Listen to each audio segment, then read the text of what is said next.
കർത്താവിൻ്റെ സന്നിധിയിൽ തുടർന്നുള്ള നിമിഷങ്ങൾ നമ്മൾ നിൽക്കുമ്പോൾ കർത്താവിൻ്റെ പരിശുദ്ധാത്മാവ് നമ്മളെ കാണുന്നതിനായി സ്തോത്രം ചെയ്തു. യേശുവേ, ദൈവത്തിൻ്റെ സഭയെ അവിടുന്ന് കാത്തുപരിപാലിച്ചതുപോലെ അപ്പസ്തോലന്മാർ പ്രഘോഷിച്ച സുവിശേഷത്തിലൂടെ ദൈവത്തിൻ്റെ സഭയ്ക്ക് ഒന്നിനും ഒരു കുറവില്ലാതെ അവിടുന്ന് കാത്തുപരിപാലിച്ചതുപോലെ കർത്താവേ, അവിടുന്ന് ഈ പുത്തൻകുരിശ് സഭയെ, ഈ പുത്തൻകുരിശ് കൂട്ടായ്മയെ, ഇവിടെയുള്ള ഓരോ ദൈവമക്കളെയും അവിടുന്ന് കാത്തുപരിപാലിക്കണമേ, അവിടുന്ന് സംരക്ഷിക്കണമേ. ദൈവത്തിൻ്റെ ആത്മാവിൻ്റെ ശക്തി ഈ കൂട്ടായ്മയോട് ചേർന്നിരിക്കട്ടെ. ദൈവത്തിൻ്റെ പരിശുദ്ധാത്മാവ് ഈ സമൂഹത്തിൻ്റെ മേൽ വ്യാപരിക്കട്ടെ എന്ന് പ്രാർത്ഥിക്കുന്നു. യേശുവെ, അവിടുന്ന് കരുതണമേ. യേശുവെ, അവിടുന്ന് കരുതണമേ. യേശുവെ, നിന്റെ പരിശുദ്ധാത്മാവിൻ്റെ ശക്തിയെ ഞങ്ങളുടെ മേൽ അയക്കണമേ. ദൈവത്തിൻ്റെ ആത്മാവിൻ്റെ കൃപ ഞങ്ങളുടെ മേൽ അയക്കണമേ എന്ന് പ്രാർത്ഥിക്കുന്നു. Hallelujah, hallelujah, hallelujah. നമ്മൾ പഴയ നിയമത്തിൽ ചിന്തിച്ചതുപോലെ ഉൽപ്പത്തി പുസ്തകത്തില് ദൈവം അബ്രാഹത്തെ വിളിച്ചു വേർതിരിച്ച് അബ്രാഹത്തോട് ഒരു ദിവസം, ഒരു രാത്രി ദൈവം അവന്റെ മുൻപിൽ വെളിപ്പെട്ട് അവനോട് പറഞ്ഞു, അബ്രാഹമേ, നീ പുറത്ത് ഇറങ്ങി ആകാശത്തോട്ട് നോക്കുക. ആകാശത്തെ നക്ഷത്രങ്ങൾ നിനക്ക് എണ്ണാൻ കഴിയുമെങ്കിൽ നിന്റെ സന്തതികളെ നിനക്ക് എണ്ണാൻ കഴിയും. നിന്റെ സന്തതികളെ ഞാൻ കാത്തുപരിപാലിക്കും. അബ്രഹാം പറഞ്ഞു, ദൈവമേ, എനിക്കിപ്പോൾ ഒരു സന്തതിയുണ്ട്, അവൻ്റെ പേര് ഇസ്മായിൽ എന്നാണ്. നീ അവനെ സംരക്ഷിച്ചാൽ മതി. എനിക്കിപ്പോ നല്ല പ്രായമുണ്ട്, ഞാൻ വൃദ്ധനാണ്, എനിക്ക് മറ്റൊന്നും ആവശ്യമില്ല, മറ്റൊന്നും ഞാൻ ആഗ്രഹിക്കുന്നില്ല. എന്നാൽ ദൈവം പറഞ്ഞു, മകനെ, അങ്ങനെയല്ല, ഞാൻ നിന്നെ മണൽത്തരികൾ പോലെ ഞാൻ വർദ്ധിപ്പിക്കും. നിന്നെ ഞാൻ മണൽത്തരികൾ പോലെ ഞാൻ വർദ്ധിപ്പിക്കും. നിന്നെ ഞാൻ അനേകമാക്കും. നിനക്ക് മണൽത്തരികളെ എണ്ണാൻ കഴിയുമെങ്കിൽ, ആകാശത്തെ നക്ഷത്രങ്ങളെ എണ്ണാൻ കഴിയുമെങ്കിൽ നീ എണ്ണിക്കോ. ഞാൻ അത്രയധികം നിന്റെ സന്തതികളെ ഞാൻ അനുഗ്രഹിക്കും, നിന്നെ ഞാൻ വർദ്ധിപ്പിക്കും. ദൈവത്തിൻ്റെ വാഗ്ദാനം അബ്രാഹത്തിന് ലഭിച്ചു. അബ്രാഹത്തിന് വാഗ്ദാനപുത്രനായ ഇസഹാക്ക് ജനിച്ചു. ഇസഹാക്കിന് വാഗ്ദാനപുത്രനായ യാക്കോബ് ജനിച്ചു. യാക്കോബും ഏസാവും ഉണ്ടായി. എന്നാൽ യാക്കോബായിരുന്നു വാഗ്ദാനപുത്രൻ. അവനിലൂടെ 12 ഗോത്രങ്ങൾ, ഒരു വലിയ ജനസമിതി, ഒരു വലിയ ജനസമൂഹം തന്നെ ആ ഗോത്രത്തിലൂടെ വളർന്നു വലുതായി ലോകമാസകലം പടർന്ന് പന്തലിക്കുന്ന ഒരു യഹൂദ സമൂഹം തന്നെ ഉണ്ടായി എന്ന് നമുക്കറിയാൻ സാധിക്കും. എന്നാൽ ഈ 12 ഗോത്രങ്ങളൊന്നുമില്ലാതിരിക്കുമ്പോൾ ഇസഹാക്ക് യാക്കോബിനെ വിളിച്ചൊരു ഉപദേശം കൊടുത്തു. അല്ലയോ യാക്കോബേ, ഞാൻ പറയുന്ന ദേശത്തേക്ക്, പാദാൻ ആരാമിലേക്ക് നീ പോകണം. നീ ഇന്ന് നിന്റെ പിതാവിൻ്റെ സന്നിധിയിലാണ്, പിതാവിൻ്റെ സവിധത്തിലാണ്. പക്ഷേ ഇവിടെ നിനക്ക് സേവകരും, ഇവിടെ നിനക്ക് നല്ല ഭക്ഷണവും നല്ല ഭവനവും, നിനക്ക് ഒരു പ്രശ്നവുമില്ല, ഒരു പ്രതിസന്ധിയുമില്ല. പക്ഷേ ഞാനിതാ നിന്നെ പാദാൻ ആരാമിലേക്ക് അയക്കുകയാണ്. ഞാൻ നിന്നെ ചെന്നായ്ക്കളുടെയിലേക്ക് അയക്കാണ്. ഞാനിതാ മിദിയാൻ ദേശത്തേക്ക് നിന്നെ വിടുകയാണ്. നീ പോകുന്ന വഴികളിൽ ചിലപ്പോൾ പ്രതിസന്ധി ഉണ്ടാകും, ചില പ്രശ്നങ്ങൾ ഉണ്ടാകും. പക്ഷേ നീ അവിടെ ചെല്ലണം. ഈ കാനാൻ ദേശത്ത് നിന്നല്ല നീ ഒരു ഭാര്യയെ തിരഞ്ഞെടുക്കേണ്ടത്, ഒരു ജീവിത പങ്കാളിയെ തിരഞ്ഞെടുക്കേണ്ടത്. പകരം നിന്റെ ചാർച്ചക്കാരുടെ ഇടയിൽ നിന്ന് തന്നെ നീ ഒരു ജീവിത പങ്കാളിയെ തിരഞ്ഞെടുക്കണം. ദൈവം ഇതാ യാക്കോബിനെ പറഞ്ഞു വിടുകയാണ്.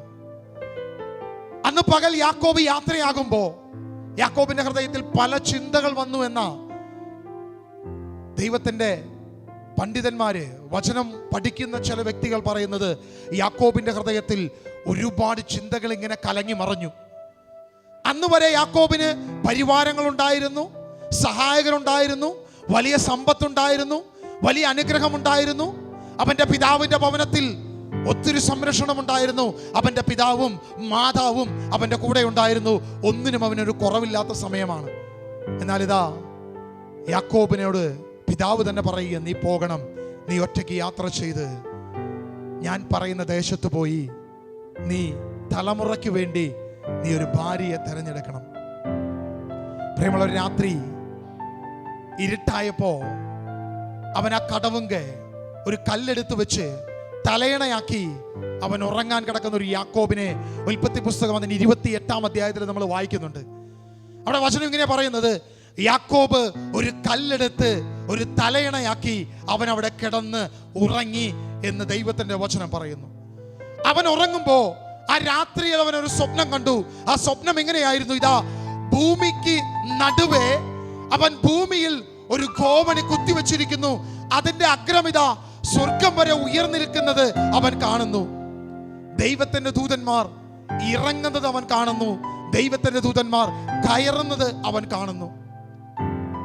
യാക്കോബ് നോക്കുമ്പോൾ നല്ലൊരു കാഴ്ച. ഇതാ ദൈവദൂതന്മാർ ഇറങ്ങുകയും കയറുകയും ചെയ്യുന്നത് അവൻ കണ്ടു.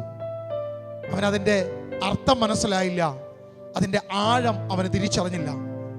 അവൻ രാത്രി കിടക്കുന്നതിന് മുമ്പ് ദൈവത്തോട് പരാതി പറഞ്ഞു, കർത്താവേ, അനേക സൗഭാഗ്യമുള്ളവൻ, സമ്പത്തുള്ളവൻ, ഇതാ ഒന്നുമില്ലാതെ ഒരു കല്ല് തലയിണയാക്കി വെച്ച് ഒന്നുമില്ലാത്ത അവസ്ഥയിൽ ഞാൻ ആയിപ്പോയല്ലോ. ഞാൻ ഇത്ര ശാപം പിടിച്ചവനാണോ? നീ എന്തുകൊണ്ട് എന്നെ ഉപേക്ഷിച്ചു? നിന്റെ സഹായം എന്തുകൊണ്ട് എൻ്റെ മേൽ വന്നില്ല? നീ എന്തുകൊണ്ട് എന്നെ ഉപേക്ഷിച്ചു? നീ എന്തുകൊണ്ട് എന്നെ കൈവിട്ടു എന്ന് ചോദിക്കുന്ന യാക്കോബിനെ നമുക്ക് കാണാൻ സാധിക്കും. എന്നാൽ കർത്താവ് യാക്കോബിനെ വെളിപ്പെടുത്തി കൊടുത്തു, പ്രിയ യാക്കോബേ, നിന്റെ കണ്ണ് നീ കാണുന്നില്ല. നീ മരുഭൂമിയിലൂടെ സഞ്ചരിക്കുന്നത്, ചെന്നായ്ക്കൾ നിന്റെ മുൻപിൽ നിൽക്കുന്നുണ്ട്. നിന്റെ ഇടതും വലതും, നിന്റെ മുൻപിലും പിൻപിലും ദൈവത്തിന്റെ ദൂതന്മാർ സംരക്ഷിക്കാൻ നിന്നെ ഞാൻ കൂടെ അയച്ചത് കൊണ്ടാ നീ ഇന്ന് സംരക്ഷണത്തിൽ. ഈ രാത്രിയുടെ നടുവിൽ ഒരു കല്ല് നിനക്ക് തലയണയായി വെച്ചിട്ടാണെങ്കിലും നീ ഇന്നുറങ്ങുമ്പോ യാക്കോബേ, നീ തനിച്ചല്ല, നിന്റെ കൂടെ ദൈവത്തിന്റെ ദൂതന്മാരുടെ സംരക്ഷണമുണ്ട് എന്ന് നീ തിരിച്ചറിയണം. നീ തിരിച്ചറിഞ്ഞുകൊണ്ട് നീ മുന്നോട്ട് പോകണം. Hallelujah, hallelujah. ഇന്ന് പലരും വിചാരിക്കുന്നുണ്ടാകും, അയ്യോ, എൻ്റെ വിഷമങ്ങളെ കാണാൻ ആരുമില്ലല്ലോ, എൻ്റെ ദുഃഖങ്ങളെ കാണാൻ ആരുമില്ലല്ലോ. ഇന്ന് പലരും പലയിടത്തും ഓടിപ്പോകുന്നത് അവരുടെ ദുഃഖങ്ങൾ പങ്കുവെക്കാൻ ആരുമില്ലാത്തത് കൊണ്ടാണ്. എന്നാൽ നിന്റെ ദുഃഖങ്ങൾ ഏറ്റെടുക്കാൻ കഴിവുള്ളവൻ, ക്രൂശിൽ നിനക്ക് വേണ്ടി വിജയം വരിച്ച കർത്താവായ യേശു ക്രിസ്തു നിന്റെ ദുഃഖങ്ങളെ, നിന്റെ പ്രശ്നങ്ങളെ, നിന്റെ പ്രതിസന്ധികളെ ഏറ്റെടുക്കാൻ കഴിവുള്ളവനാണ്. അവനെ അതിന് കഴിവുള്ളൂ. അവനല്ലാതെ ഇന്ന് ഈ ഭൂമിയിൽ ഒരുവന്റെ മുൻപിലും നിനക്കൊരാശ്വാസ വാക്കില്ല എന്ന് നീ മനസ്സിലാക്കണം. ഒരുപക്ഷെ മനുഷ്യന് നിന്നെ ആശ്വസിപ്പിക്കാൻ കഴിയും, മനുഷ്യന് നിന്നെ സഹായിക്കാൻ കഴിയും. പക്ഷെ അതിനെല്ലാം ഒരു പരിമിതിയുണ്ട്, ഒരു അതിർത്തിയുണ്ട്. പക്ഷേ അതിരുകളില്ലാത്തൊരു സ്നേഹം നൽകുന്ന, പരിധികളില്ലാതെ നിന്നെ കാത്തു പരിപാലിക്കുന്ന, അങ്ങേയറ്റം വരെ നിന്നെ കാത്തു സംരക്ഷിക്കുന്ന ദൈവത്തിന്റെ ദൂതന്മാരെ നിന്നെ സംരക്ഷിക്കാൻ ഏൽപ്പിക്കുന്ന, നിന്നെ ഒറ്റയ്ക്ക് നടത്താത്ത, നിന്റെ പാതകളിൽ നിന്നെ വഴിവിളക്കായി നിന്റെ മുൻപിലും പിൻപിലും ദൂതന്മാരെ, ദൂത സംരക്ഷണം വഹിക്കുന്ന ഒരു ദൈവത്തെ നീ അറിയുമോ? ആ ദൈവത്തെയാണ് നമ്മൾ തേടേണ്ടത്. ആ യേശുവിനെയാണ് നമ്മൾ തേടേണ്ടത്. ചില സങ്കടങ്ങൾ വന്നപ്പോ, ചില ദുഃഖങ്ങൾ വന്നപ്പോ, ചില പ്രതിസന്ധികൾ വന്നപ്പോ കർത്താവിനെ തള്ളിപ്പറഞ്ഞ അനേക വ്യക്തികൾ ഇവിടെയുണ്ട്. ദൈവത്തിന്റെ ആത്മാവ് പറയുന്നു, പലരും കർത്താവിനെ തള്ളിപ്പറഞ്ഞവരാ. ഞാനും പലപ്പോഴും കർത്താവിന്റെ മുൻപിൽ തള്ളിപ്പറഞ്ഞവനാ. എന്തുകൊണ്ടാ യേശുവേ എനിക്ക് ഈ കഷ്ടത? എന്തുകൊണ്ടാ യേശുവേ എനിക്ക് ദുഃഖം? എന്തുകൊണ്ടാ യേശുവേ എനിക്ക് ദുരിതം? ഈ കഷ്ടത എന്തുകൊണ്ടാണ് ഞാൻ അനുഗ്രഹിക്കപ്പെടാത്തെ? എൻ്റെ സാമ്പത്തിക മേഖലയിലെ പ്രതിസന്ധികൾ, സമാധാനമില്ലാത്ത ചില അവസ്ഥകൾ, ചില ദുഃഖങ്ങളൊക്കെ വന്നപ്പോ നമ്മൾ പലരും കർത്താവിനെ തള്ളിപ്പറഞ്ഞവരാ. നിങ്ങൾ ശ്രദ്ധിച്ചേ, അവനെ ആർപ്പ് വിളിച്ചവർ ആയിരങ്ങളാ, അവൻ ഓശാന പാടിയത് 10,000-ങ്ങളാ, അവന്റെ അത്ഭുത പ്രവൃത്തികൾ കണ്ടത് ലക്ഷക്കണക്കിന് ആളുകളാ. അവനെ ജയ് വിളിച്ചത്, കഴുതയുടെ പുറത്ത് അവൻ കയറിയിരുന്നപ്പോ അവന് സൈത്യം കൊമ്പുകളായി ജയ് വിളിച്ചത് അനേകായിരങ്ങളാ, 10,000-കണക്കിന് ആളുകളാ. പക്ഷേ അതേ അതരങ്ങൾ തന്നെ അവനെ ക്രൂശിക്കുക എന്ന് പറഞ്ഞപ്പോൾ അവന് വേണ്ടി സഹതപിക്കാൻ ഒരു വ്യക്തിയും ഉണ്ടായില്ല, അവന് വേണ്ടി കണ്ണീർ വാർക്കാൻ ഒരു വ്യക്തിയും ഉണ്ടായില്ല. ആ ക്രൂശിൽ കിടന്നുകൊണ്ട് അവൻ കരഞ്ഞ് പ്രാർത്ഥിക്കുന്നുണ്ട്, എൻ്റെ ദൈവമേ, എൻ്റെ ദൈവമേ, നീ എന്തുകൊണ്ട് എന്നെ കൈവിട്ടു എന്ന് ചോദിച്ച് പ്രാർത്ഥിച്ചൊരുവനുണ്ട്.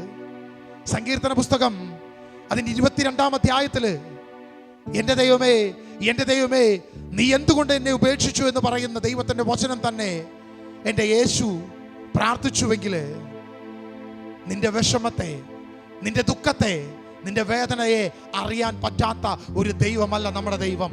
അവൻ നിന്റെ ദുഃഖത്തെ അറിയുന്നവനാ, നിന്റെ പ്രതിസന്ധി അറിയുന്നവനാ, നിന്റെ വേദനകളെ അറിയുന്നവനാ. അവന്റെ മുൻപിലേക്ക് നിന്റെ ദുഃഖത്തെ ഒന്ന് സമർപ്പിക്കാൻ സാധിക്കുമോ? നിന്റെ വേദനകളൊന്ന് സമർപ്പിക്കാൻ സാധിക്കുമോ? എപ്പോഴൊക്കെ നീ ദൈവത്തെ തള്ളിപ്പറഞ്ഞോ? യേശുവിന്റെ കാൽവരി ക്രൂശിൽ നീ തള്ളിപ്പറഞ്ഞോ? പിശാച് അവൻ വീണ്ടും ആയുധം ധരിച്ചു എന്ന് നീ ചിന്തിച്ചിട്ടുണ്ടെങ്കിൽ അതുവരെ നീ യേശുവിനെ തള്ളിപ്പറയുന്നതാണ് നീ തിരിച്ചറിയണം. നമ്മൾ പോലും അറിയാതെ പലപ്പോഴും നമ്മുടെ നാഥനെ നമ്മൾ തള്ളിപ്പറഞ്ഞ അവസ്ഥകളുണ്ട്. ആ യേശുവിന് മുൻപിൽ ഒന്ന് പറഞ്ഞ, കർത്താവേ, ഞാൻ നിന്നെ പലപ്പോഴും അറിവില്ലാതെ അജ്ഞത മൂലം എൻ്റെ പ്രതിസന്ധി ഘട്ടങ്ങളിൽ ഞാൻ നിന്നെ തള്ളിപ്പറഞ്ഞപ്പാ, എന്നോടൊന്ന് ക്ഷമിക്കണമേ, എന്നോട് കരുണയുണ്ടാകണം യേശുവേ, എന്നോട് കരുണയുണ്ടാകണം യേശുവേ. ധൂർത്തപുത്രൻ പിതാവിന്റെ കാലിൽ കെട്ടിപ്പിടിച്ച് അവൻ കരയുന്നു, പിതാവേ, അങ്ങേക്കെതിരായും സ്വർഗത്തിനെതിരായും ഞാൻ പാപം ചെയ്തു. നിന്റെ മകൻ എന്ന് വിളിക്കപ്പെടാൻ ഒരു യോഗ്യതയും എനിക്കില്ല. നിന്റെ ദാസരിൽ ഒരുവനായിട്ടെങ്കിലും എന്നെ ഒന്ന് കരുതണമേ, എന്നോട് കരുണയുണ്ടാകണം യേശുവേ, എന്നോട് കരുണയുണ്ടാകണമേ എന്ന് പ്രാർത്ഥിച്ചവനെ പോലെ എത്ര പേർക്ക് ഇന്ന് പ്രാർത്ഥിക്കാൻ സാധിക്കും? കർത്താവേ, ഞാൻ നിന്നെ തള്ളി പറഞ്ഞവനാ. എൻ്റെ ദുഃഖത്തിൽ, എൻ്റെ വേദനയിൽ, എൻ്റെ കണ്ണുനീരിൽ ഞാൻ പലപ്പോഴും നിന്നെ തള്ളി പറഞ്ഞിട്ടുണ്ടപ്പാ. എന്നോട് കരുണയുണ്ടാകണമേ, എന്നോട് ക്ഷമിക്കണമേ. നിന്റെ കാൽക്കൽ ഒന്ന് കെട്ടിപ്പിടിച്ച് കരയാൻ ഞാൻ ആഗ്രഹിക്കുന്നപ്പാ, എന്നോട് ക്ഷമിക്കണം യേശുവേ. എൻ്റെ ദുഃഖങ്ങളൊന്ന് ഏറ്റെടുക്കണമേ അപ്പാ. ചില വേദനകൾ എൻ്റെ ജീവിതത്തിൽ വന്നപ്പോ, ചില ദുഃഖങ്ങൾ വന്നപ്പോ ഞാൻ കരുതി എന്നെ ആരും സഹായിക്കാനില്ലല്ലോ, എൻ്റെ ദുഃഖങ്ങൾ പങ്കുവെക്കാൻ ആരുമില്ലല്ലോ എന്ന് ഞാൻ കരുതി.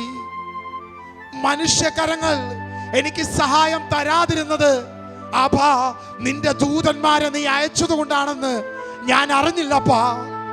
യാക്കോബിന് സഹായമായി ഒരു മനുഷ്യനും വരാതിരുന്നത് ദൈവത്തിന്റെ ദൂതന്മാർ ഗോവണി വെച്ച് മുകളിൽ നിന്ന് താഴേക്ക് ഇറങ്ങിയത് കൊണ്ടാണെന്ന് യാക്കോബ് അറിഞ്ഞില്ല. അവൻ ഒറ്റപ്പെട്ട അവസ്ഥയിൽ അവൻ അറിഞ്ഞില്ല, അവനത് ചിന്തിച്ചില്ല.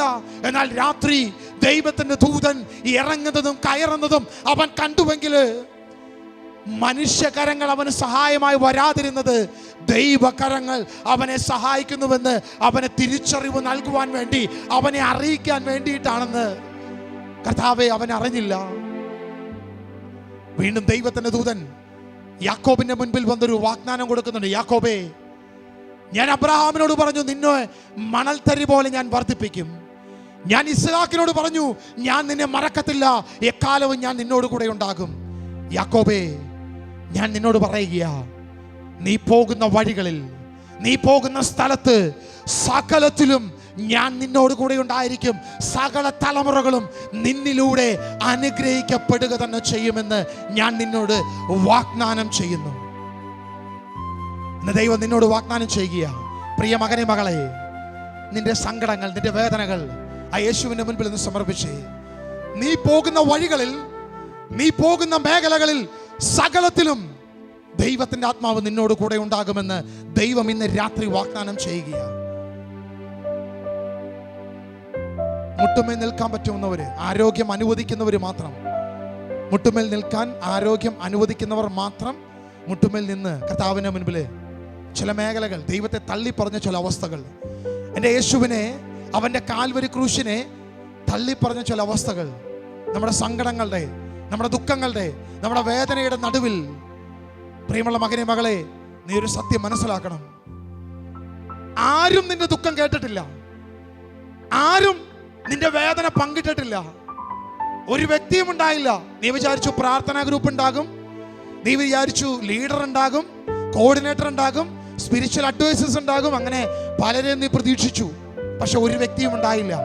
ആരും വരാതിരുന്നപ്പോ നിനക്ക് ദുഃഖമായി, നിനക്ക് വേദനയായി, നീ ദൈവത്തെ തള്ളി പറഞ്ഞു.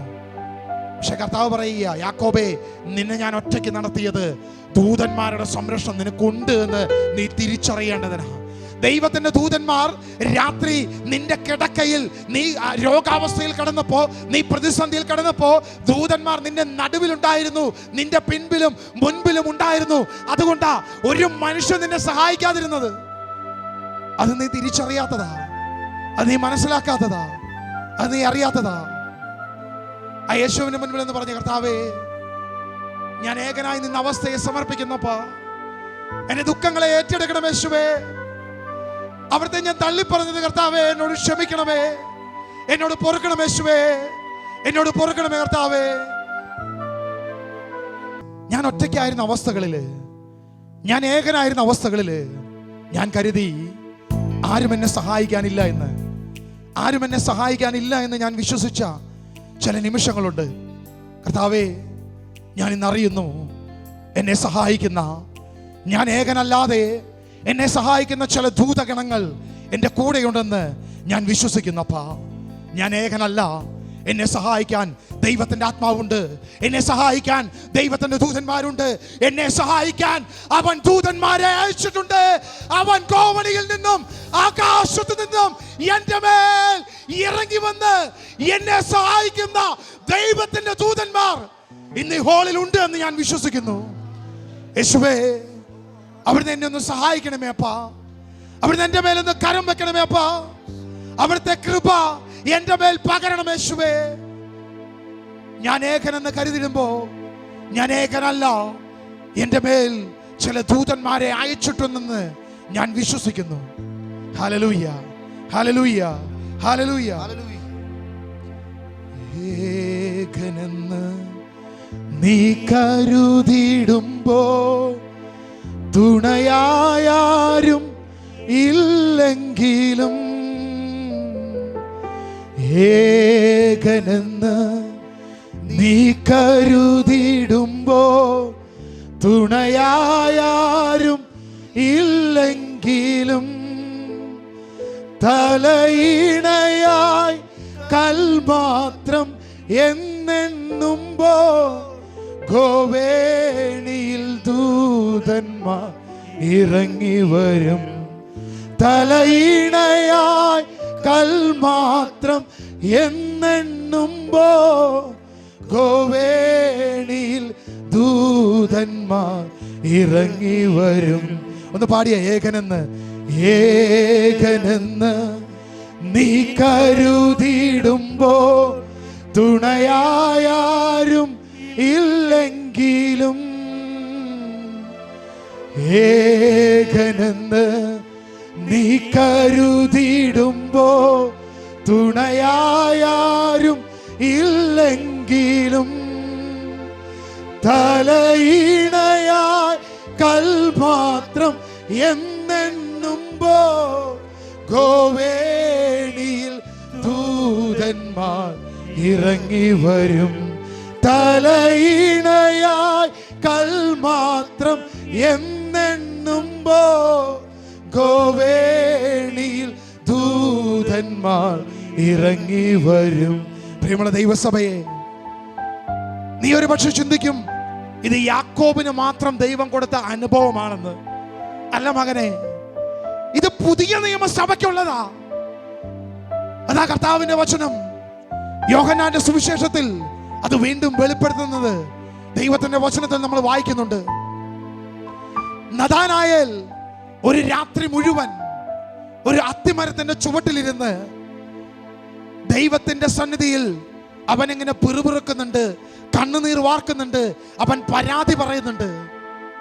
ദൈവമേ, യഹോവേ, ഞാൻ നിന്നെയല്ലേ ആരാധിച്ചത്, ഞാൻ നിന്നിലല്ലേ ആശ്രയം വെച്ചത്, ഞാൻ നിന്നെയല്ലേ സ്തുതിച്ചത്, ഞാൻ നിന്നെയല്ലേ ആരാധിച്ചത്. ഞാനൊരു മറ്റു ദൈവത്തിന്റെ മുൻപിൽ ഞാൻ പോയിട്ടില്ല, ഞാനൊരു തിന്മ ചെയ്തിട്ടില്ല. എന്നിട്ട് എന്തുകൊണ്ട് എനിക്ക് ഈ കഷ്ടത വന്നു? എന്നിട്ട് എന്തുകൊണ്ട് ഈ സഹനം എൻ്റെ ജീവിതത്തിൽ വന്നു? എന്തുകൊണ്ട് ഈ പ്രതിസന്ധി എൻ്റെ ജീവിതത്തിൽ വന്നു? ദൈവമേ, നീ എന്തുകൊണ്ട് എനിക്ക് മറുപടി നൽകുന്നില്ല? നീ ദൈവമല്ലേ? നീ ഇസ്രായേലിന്റെ പരിശുദ്ധനല്ലേ? നീ യഹോവയല്ലേ എന്ന് ചോദിച്ച് ഒരു രാത്രി മുഴുവൻ ഒരു അത്തിമര ചുവട്ടിലിരുന്ന് ദൈവത്തിന് നേരെ പരാതി പറഞ്ഞ ഒരു നഥാനായേൽ അവൻ യേശുവിന്റെ മുൻപിലേക്ക് നടന്നു വരുമ്പോ യേശു പറഞ്ഞു, ഇതാ നിഷ്കപടനായ ഒരു ഇസ്രായേലിയൻ, നീ എങ്ങനെ എന്നെ അറിയുന്നു എന്ന് നഥാനായേൽ തിരിച്ചു ചോദിച്ചു. യേശു മറുപടി പറഞ്ഞു, നഥാനായേലേ, നീ അത്തിമരത്തിന്റെ ചുവട്ടിൽ ഈ കഴിഞ്ഞ രാത്രി മുഴുവൻ കരഞ്ഞിരിക്കുമ്പോ നീ വിചാരിച്ചു നിന്റെ ചുറ്റും ആരുമില്ല, നീ ഏകനാണ്, നീ ആരും നിന്നെ കാണുന്നില്ല, ഒരു വ്യക്തി പോലും നിന്റെ ചുറ്റുമില്ല എന്ന് നീ വിചാരിച്ചു. ഇരുട്ടിന്റെ മറവിൽ നീ എന്നോട് തർക്കിച്ചു, നീ എന്നോട് പരാതി പറഞ്ഞു. പക്ഷെ നഥാനായേലേ, ആ അത്തിമരത്തിന്റെ ചുവട്ടിൽ നിന്റെ സങ്കടത്തിന്റെ നടുക്കടലിൽ ഞാനുണ്ടായിരുന്നു മകനെ, ഞാൻ അവിടെ ഉണ്ടായിരുന്നു മകനെ.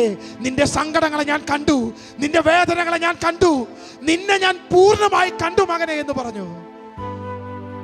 നഥാനായേലിന് അറിയാം, ഇന്നലെ രാത്രി അത്തിമരത്തിന്റെ ചുവട്ടിൽ ഞാൻ എന്റെ ദൈവത്തെ തള്ളി പറഞ്ഞു, എന്റെ യഹോവയെ ഞാൻ തള്ളി പറഞ്ഞു. എന്നാൽ അവനോ എന്നെ കണ്ടു എന്ന് പറയുന്നു. അല്ലയോ യേശുവേ, നീയാണോ ഇസ്രായേലിന്റെ പരിശുദ്ധൻ? അല്ലയോ യേശുവേ, നീയാണോ ഇസ്രായേലിന്റെ രാജാവ്? നീയാണോ വരാനിരിക്കുന്ന മിശിഹ? നീയാണ് ദൈവം എന്ന് അവൻ ഏറ്റു പറഞ്ഞു. യേശു അവനോട് പറഞ്ഞു, മകനെ, അത്തിമരത്തിന്റെ ചുവട്ടിലിരിക്കുന്നത് നീ കണ്ടു എന്ന് ഞാൻ പറഞ്ഞപ്പോ ഞാൻ പരിശുദ്ധനാണെന്നും ഞാൻ ഇസ്രായേലിന്റെ ദൈവമാണെന്നും നീ ഏറ്റു പറഞ്ഞു. എന്നാൽ ഇതിലും അധിക കാര്യങ്ങൾ നീ കാണും. നീ വിചാരിച്ചു അത്തിമരത്തിന്റെ ചുവട്ടിൽ നീ ഒറ്റയ്ക്കാണെന്ന്. പക്ഷേ ദൈവത്തിന്റെ ദൂതന്മാർ ഏണി വെച്ച് മുകളിലേക്ക് കയറുന്നതും താഴേക്ക് ഇറങ്ങുന്നതും നിന്റെ രക്ഷകനായ യേശു നിനക്ക് വേണ്ടി ഒരു സഹായകനെ അയക്കുന്നതും മകനെ നീ കാണും. നീ ഇനി ഇതും വലുത് കാണും. ഇതിലും വലിയ കാഴ്ചകൾ നീ കാണും. ഇന്ന് നീ കണ്ടതല്ല, ഇതിലും വലുത്, ഇതിലും ആഴമുള്ളത്, ഇതിലും വലുത് പ്രിയമകനെ നീ കാണുമെന്ന് നഥാനായേലിനോട് ദൈവത്തിന്റെ മകനെ നീ കാണുമെന്ന് യേശു പറഞ്ഞു. പ്രിയമുള്ള മകനെ, മകളെ, ഇത് ദൈവസഭയ്ക്കുള്ള അനുഗ്രഹമാണ്. നിന്റെ സഹായത്തിന് ദൂതന്മാർ ഇറങ്ങി വരും. നീ പോകുന്ന വഴികളിൽ ദൈവത്തിന്റെ ദൂതന്മാർ വരും. നീ പോകുന്ന പാതകളിൽ ദൈവത്തിന്റെ ദൂതന്മാർ വരും. നീ ചെല്ലുന്ന ദേശത്ത് ദൈവത്തിന്റെ ദൂതന്മാർ വരും. നീ ചെല്ലുന്ന ജോലി മേഖലയിൽ ദൈവത്തിന്റെ ദൂതന്മാർ വരും. നിന്റെ രോഗാവസ്ഥയിൽ, നിന്റെ രോഗശയ്യയിൽ ദൈവത്തിന്റെ ദൂതന്മാർ ഇറങ്ങി വരും.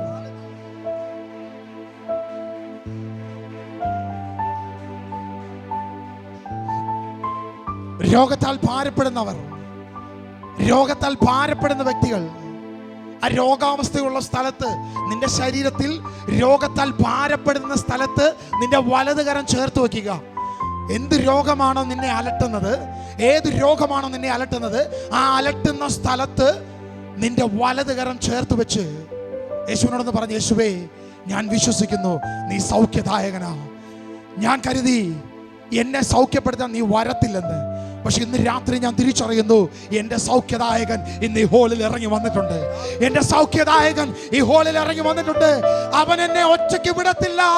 അവന്റെ ദൂതന്മാരോട് കൂടെ എന്നെ സംരക്ഷിക്കുമെന്ന് ഞാൻ വിശ്വസിക്കുന്നപ്പാ. ഏകനെന്ന് നീ കരുതിടുമ്പോ തുണയായാരും ഇല്ലെങ്കിലും, ഏകനെന്ന് നീ കരുതിടുമ്പോ തുണയായാരും ഇല്ലെങ്കിലും, തലയിണയായി കൽമാത്രം എന്നെണ്ണുമ്പോ ഗോവേണിയിൽ ദൂതന്മാർ ഇറങ്ങി വരും. തലയിണയായി കൽമാത്രം എന്നെണ്ണുമ്പോ ഗോവേണിയിൽ ദൂതന്മാർ ഇറങ്ങി വരും. പിളർന്നതാം പാറയേ, നിന്നിൽ ഞാൻ മറയട്ടെ. പിളർന്നതാം പാറയേ, നിന്നിൽ ഞാൻ മറയട്ടെ. സങ്കേതമേ, എനിക്കാനന്ദമേ, നിന്നിൽ ചാരിടുന്നവർക്ക് ആശ്വാസമേ. നിന്നാത്മബലം എനിക്കാനന്ദമേ. പിളർന്നതാം പാറയേ, നിന്നിൽ ഞാൻ മറയട്ടെ. പിളർന്നതാം പാറയേ. ആ യേശുവിന്റെ മുൻപിലേക്ക് ഒന്ന് സമർപ്പിച്ചേ. നിനക്ക് വേണ്ടി കീറി മുറിക്കപ്പെട്ട യേശുവിന്റെ മുൻപിലേക്ക്, അവന്റെ മുൻപിലേക്ക് ഒന്ന് സമർപ്പിച്ചേ. നിന്റെ രോഗാവസ്ഥകളെ ഏറ്റെടുക്കാൻ കഴിവുള്ളവൻ, നിന്റെ ദുഃഖങ്ങളെ ഏറ്റെടുക്കാൻ കഴിവുള്ളവൻ, നിനക്ക് സങ്കേതമാകുന്നവൻ, അവനല്ലാതെ മറ്റൊരു ആശ്വാസമില്ല. നിന്നിൽ ചാരിടുന്നവർക്ക് ആശ്വാസമേ. നിന്നാത്മബലം എനിക്കാനന്ദമേ. പിളർന്നതാം പാറയേ, നിന്നിൽ ഞാൻ മറയട്ടെ. പിളർന്നതാം പാറയേ, നിന്നിൽ ഞാൻ മറയട്ടെ. സങ്കേതമേ എനിക്കാനന്ദമേ, നിന്നിൽ ചാരിടുന്നവർക്ക് ആശ്വാസമേ. നിന്നാത്മബലം എനിക്കാനന്ദമേ. പിളർന്നതാം പാറയേ, നിന്നിൽ ഞാൻ മറയട്ടെ. ആ യേശുവിന്റെ മുൻപിലേക്ക് ഒന്ന് പൂർണ്ണമായി സമർപ്പിച്ചേ. അപ്പാ, നീ മാത്രമാണ് എൻ്റെ സങ്കേതം. യേശുവേ, നീയാണ് എനിക്ക് വേണ്ടി പിളർന്നവൻ, നീയാണ് എനിക്ക് വേണ്ടി കീറി മുറിക്കപ്പെട്ടവൻ, നീയാണ് എനിക്ക് വേണ്ടി കാൽവരിയിൽ ക്രൂശിതനായവൻ. യേശുവേ, നീയാണ് എൻ്റെ രക്ഷകൻ. നിന്റെ മാർവിൽ ഞാൻ ചാരയണയുന്നപ്പാ. എന്നെ തന്നെ ഞാൻ പൂർണ്ണമായി സമർപ്പിക്കുന്നു ദൈവമേ. നിന്നെ തള്ളി പറഞ്ഞ അവസ്ഥകളിൽ, എൻ്റെ ഒറ്റപ്പെട്ട അവസ്ഥകളിൽ, ഞാൻ ഏകനെന്ന് കരുതിയ നിമിഷങ്ങളിൽ എല്ലാം ആശ്രയം അപ്പാ നീ മാത്രമാണെന്ന് ഞാൻ വിശ്വസിക്കുന്നു. നീ മാത്രമാണെന്ന് ഞാൻ വിശ്വസിക്കുന്നു. നിന്റെ മുൻപിലേക്ക് എന്നെ തന്നെ സമർപ്പിക്കുന്നു. ഞാൻ ഇനി പറയത്തില്ല ഞാൻ ഏകനാണെന്ന്. ഞാൻ ഇനി പറയത്തില്ല ഞാൻ ഏകനാണെന്ന്. ദൈവത്തിൻ്റെ ആത്മാവിൻ്റെ ബലം എന്നോട് കൂടെയുണ്ട്. ദൈവത്തിൻ്റെ ആത്മാവിൻ്റെ ശക്തി എന്നോട് കൂടെയുണ്ട്.